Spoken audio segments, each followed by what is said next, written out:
नमस्ते साथियों, कैसे हैं आप लोग। मैं आशा करता हूं कि आप लोग ठीक तरह से होंगे और अपना अध्ययन ठीक तरह से कर रहे होंगे। पिछले व्याख्यानों में हमने जैन धर्म एवं बौद्ध धर्म का अध्ययन किया। इन अध्ययनों से हमें 600 ईसा पूर्व से 500 ईसा पूर्व तक के समय के बारे में पता चला कि इस समय किस प्रकार की सामाजिक दशाएं थीं, किस प्रकार हमारा समाज परिवर्तित हो रहा था। आज हम महाजनपद काल के बारे में अध्ययन करेंगे। महाजनपद काल वह समय था जहां 16 महाजनपदों का विकास हो चुका था। भारत में यह 16 महाजनपद आज के 28 राज्यों के समान व्यवस्थित थीं। यहाँ पर राजतंत्र था, यहाँ पर राजा निवास कर रहे थे और अपने राज्य का विस्तार एवं कल्याण कर रहे थे और व्यवस्थित रूप से एक राजसत्ता की स्थापना हो चुकी थी। महाजनपद काल के बारे में जानकारी बौद्ध एवं जैन ग्रंथों जो कि उस समय लिखे गए उनसे प्राप्त संसाधनों के आधार पर ही हमें इस समय की जानकारी प्राप्त होती है। यह इतिहास का पहला ऐसा दौर रहा जहां हमें एक राजतांत्रिक सरकारों की बारे में जानकारी प्राप्त हुई जो हमारे भारत के विभिन्न हिस्सों में अलग अलग महाजनपदें बनाकर राज कर रहे थे। इस समय से प्राप्त ग्रंथों से जो भी जानकारी प्राप्त हुई है उन्हीं के आधार पर हम भारतीय इतिहास में अध्ययन करते हैं। आज हम भारतीय इतिहास के इस व्याख्यान में महाजनपदों के बारे में समझने का प्रयास करेंगे जो कि 500 ईसा वर्ष पूर्व का समय था। 16 महाजनपदों के नाम एवं उनके स्थान जानने का प्रयास करेंगे। महाजनपद काल जो 16 महाजनपद थीं उनके स्थान एवं महाजनपदों के बारे में जानकारी जुटाने का प्रयास हम आज के लेक्चर में करेंगे। आज से 500 ईसा वर्ष पूर्व का भारत इस प्रकार का दिखाई पड़ता था जिसमें इस प्रकार की जनपदें विकसित हो चुकी थी।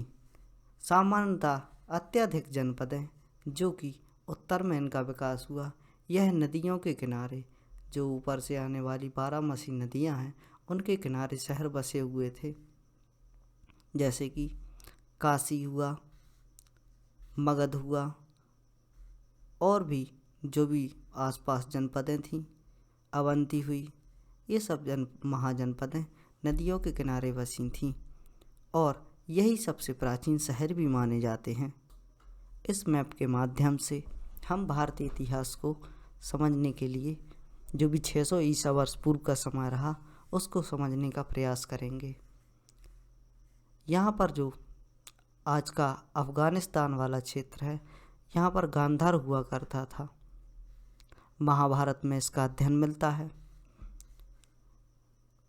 उत्तरी क्षेत्र में कुरु महाजनपद, मध्य क्षेत्र में अवंती जो कि आज उज्जैन क्षेत्र है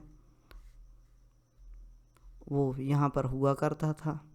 इसके पास ही चेदी, अस्मक, वत्स, काशी, आज का बनारस, काशी बनारस, काशी के नाम से भी जाना जाता है, वाराणसी और बनारस, अंग, मल्ल महाजनपद, वज्जी महाजनपद, कौशल, पांचाल, सुरसैन, मत्स्य, यह जनपदें थीं जिनमें सबसे ज़्यादा चर्चित मगध महाजनपद थी। हमारे भारतीय इतिहास का जो 500 ईसा वर्ष पूर्व का जो समय है, 500 से 600 ईसा वर्ष पूर्व तक मगध महाजनपद काल के ही इर्द गिर्द घूमता है। मगध का जो क्षेत्र था वह आज के बिहार का क्षेत्र माना जाता है। इसके अलावा विभिन्न जो भी महाजनपदें रहीं उनके बारे में हम जानकारी आगे के लेक्चर में निकालने का प्रयास करेंगे और इसके अलावा हम आज के लेक्चर में इसकी लोकेशन और जो भी महाजनपदों के बारे में हमें जानकारी मिली उनके जो सोर्स रहे उनके बारे में जानने का हम प्रयास करेंगे। 500 ईसा पूर्व जो 16 महाजनपदों का आगाज हुआ उनके बारे में जानकारी बौद्ध ग्रंथ अंगुत्तर निकाय, नोट करते जाइए, एवं भगवती सूत्र से मिलती है। जो बौद्ध ग्रंथ हैं अंगुत्तर निकाय एवं भगवती सूत्र, इनसे हमें 16 महाजनपदों की जानकारी प्राप्त होती है। इसमें हमारी जो 16 महाजनपदें थी इनके नाम एक बार हम पढ़ लेते हैं।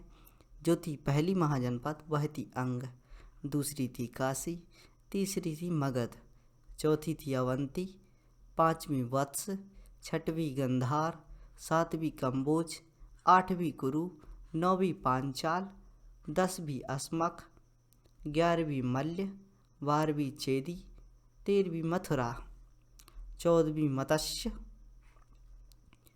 15वीं वज्जी या मथुरा, 16वीं कौशल या अयोध्या। 16 महाजनपदों में सर्वाधिक शक्तिशाली महाजनपद मगध थी तथा वज्जी के शासक सबसे न्यायप्रिय थे। जो वज्जी के शासक थे वह सबसे न्यायप्रिय थे।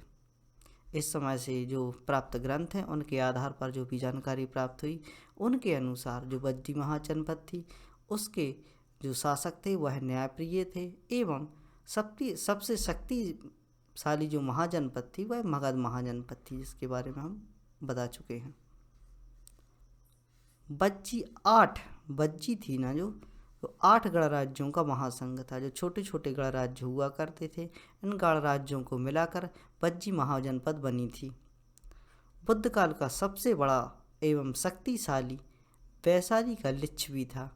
जो वैशाली क्षेत्र था उसका लिच्छवी जो क्षेत्र था वह सबसे बड़ा एवं शक्तिशाली राज्य था। 16 महाजनपदों में अस्मक एकमात्र ऐसा महाजनपद था जो दक्षिण के गोदावरी के किनारे बसा था। दक्षिण में बहुत कम महाजनपदें मिलती हैं। इससे पेपर में पूछ लिया जाता है कि भारत के दक्षिणी ओर कौन सी महाजनपद विकसित हुई थी। यह थी अस्मक, जो भारत के दक्षिण ओर गोदावरी के किनारे बसी हुई थी। मल्ल एक ऐसी महाजनपद थी जो बौद्ध एवं जैन धर्म दोनों का केंद्र थी। मल्ल महाजनपद में बौद्ध एवं जैन धर्म दोनों का प्रभाव रहा।